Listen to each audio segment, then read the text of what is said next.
السلام عليكم ورحمة الله تعالى وبركاته. سودوا صاحبة قيمة هي قدرة مدن كحرن جنال كان وأمر كلي مقال هورلي ونقول لك لينا نقاد الله مسلسل ولا لها محاك عصب سيد وكلام حاسك وسوكرلي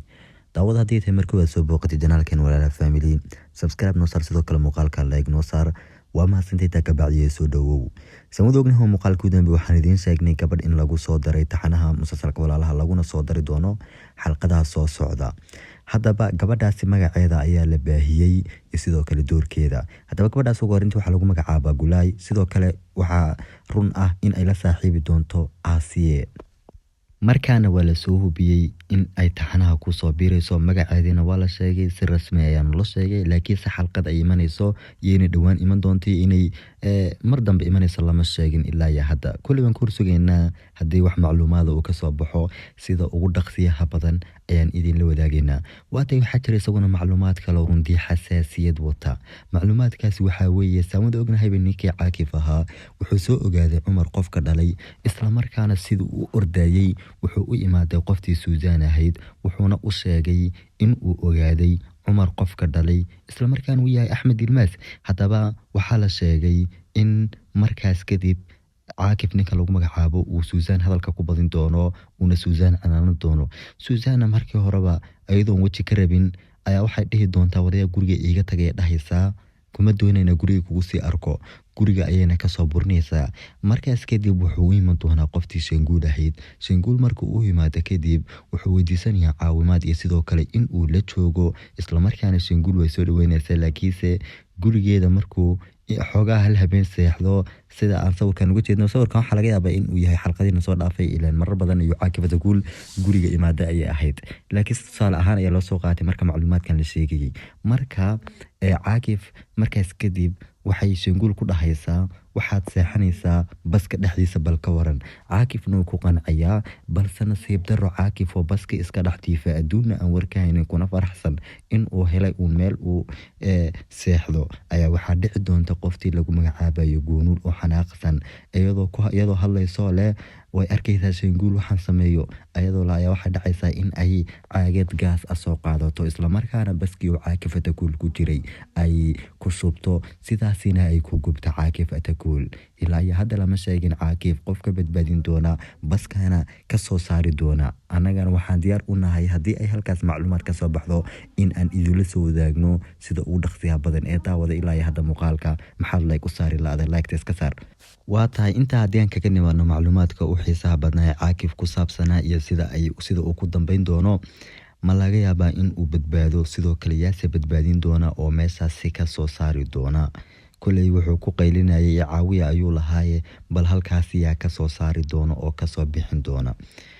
marka dabka la arko baskii ololaya dadka ayaa dhawaaqi doona sidaas daraadeed waxa sahlanaanaysa qaabkii looga soo saari lahaa marka marnaba niyeysan Caakif in uu sidaas ku dhimanayo haddaba sidoo kale xalqada soo socota Umar oo Wilson oo walaashiisa email ku dul ooyaya ayaa waxa dhacaysa in uu wacdo dhankaas iyo gaariga degdega ah xaaladda degdega ee isbitaalka isla markaana ambalaastii ayaa u imanaysa waxayna qaadi doontaa email ayaa qaadi doontaa intaan email la qaadin ka hor email ayada ayaa wajigeeda indhaheeda kala furi doonto waxayna dhahaysaa walaal ayaa dhahaysaa markaas kadib ambalaasta ayaa imanaysa ambalaastan waxay qaadaysaa email iyo sidoo kale Umar haddaba markuu Umar soo raaca kadib walaashiisa waxa loo sheegi doonaa in xaaladeedu wanaagsan tahay waxaa loo sheegi doonaa in email xaaladeedu ay wanaagsan tahay markaas kadib Umar wuxuu wici doonaa Aasiye oo walwaliisa aad una murugaysan ayaa waxay u imanaysaa Umar isla markaasna hab ayay siinaysaa sidoo kale waxay aad uga naxday arinkani loo soo sheegay email in ay gashay shil in ay gashay arinkaasi ay aad uga naxaysaa waa tahay tan isweydiinaya waxay tahay isbitaalka ma Aasiye oo kaliya imanaysa haddaba sida loo badinayo waxa isbitaalka iman doona IBK Urjaan marka inta kale dib ay ka fahmayaan horta doorugu waxa u sheegi doonta qoftan Aasiye ayaa u sheegi doonta waxay noqotay Sarbi iyo inta kalena Sarbi asagoo Wilson oo ka cabsanaa inuu xabsi galo ayuu dib ku ogaanayaa Umar walaashiisa dhibaato soo gaadhay kadibna wuxuu ka shakinayaa cunugtu uu jeeray inay batahay Umar walaashiisa isla markaana meesha uu ku jiray ayuu dib ugu laabanayaa sidaas ayuuna ku soo ogaan doonaa lama sheegi karo in uu Sarbi xabsi galayo ama Cumar uu ogaanayo arrinkaas laakiin se Cumar ilama ahan markaan in uu ka daba harayo qofkii email silkaasi u geystay waa una daba kici doonaa inkastoo email ma aragtay iska caafimaad qabto waa tahay email maxaa soo gaaraya marba hadii ay badbaaday kolay gaariga runtii badi 60% waa uu ka joojiyay ayay ahayd gaariga si fiican ayuu ka joojiyay laakiin haddana waa uu jiiray gabadha yar oo meel banaan ay ku dhacday baaskiilkeedina way ka duusay kolay dhaawaca wuxuu ka soo gaari doonaa gabadhan yar email lagu magacaabo dhankaas iyo ma aragtay gacmaha ayuu ka soo gaari doonaa dhaawac oo maalmo ay gacmaha ka xidhnaan doontaa sidoo kale lugahana waa laga yaabaa in ay ka soo gaadho haddii kalena isbitaalka si dhaqsiya badan baa looga soo saari doonaa sidoo kale xalqada soo socota waxaa badan doona dagaalka Senguul iyo Goonuul maadaama Goonuul gubtay gaarigii Senguul arrinkaasi aad uga xanaaqaysa xitaa haddii aan loo sheegin qofkii gaarigeeda gubay waa ay iska garanaysaa oo Senguul waa ay fikiraysaa kadibna waxay ka aargudan doontaa Goonuul ayay ka aargudan doontaa marka dagaalka Senguul iyo Goonuul waa uu sii weynaanayaa marba marka kasii dambaysta markaana waxaaba ka cabsanaynaa in Caakif labadaas dhexdooda ama laba dumar dhexdooda uu naftiisa ku waayo waa tahay intaasi haddaan kaga nimaano macluumaadadii xalqada soo socota wixii dhici lahaa quruxleydan dabcan Gulaay lagu magacaabo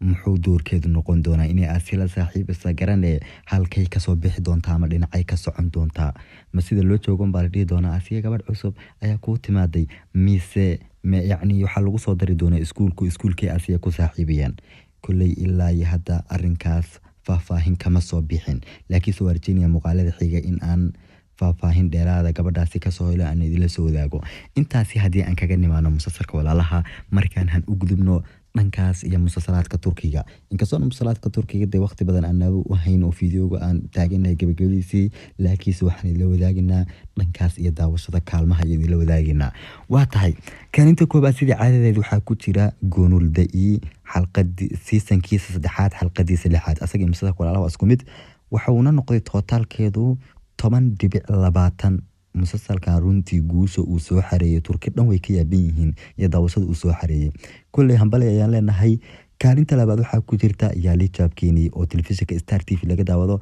war markaan Star TV way raaxaysataan in dhihi lahaa asxaabay sababtoo ah taxana saan u daawasho badan weligeed mayna helin taxana oo 3 xalqadood bas laga daawaday ayaa daawasho aad weyn u soo xareeyay maalinba maalinta ka dambeysana korka aad u weyn ayuu sameynayaa marka Yaali Jabkini horta aan saaka ayaan daawaday waan yaabay taxanaha wala fajacay macaankiisa iyo qisada aad u quruxda badan ee taxanaha uu wato saaka ayaan daawaday 3 xalqadoodba marka taxanahan Yaali Jabkini aad ayuu sugan isaga macaan yahay Star TV-na waxa uu u noqday taxanaha ee ku nasatay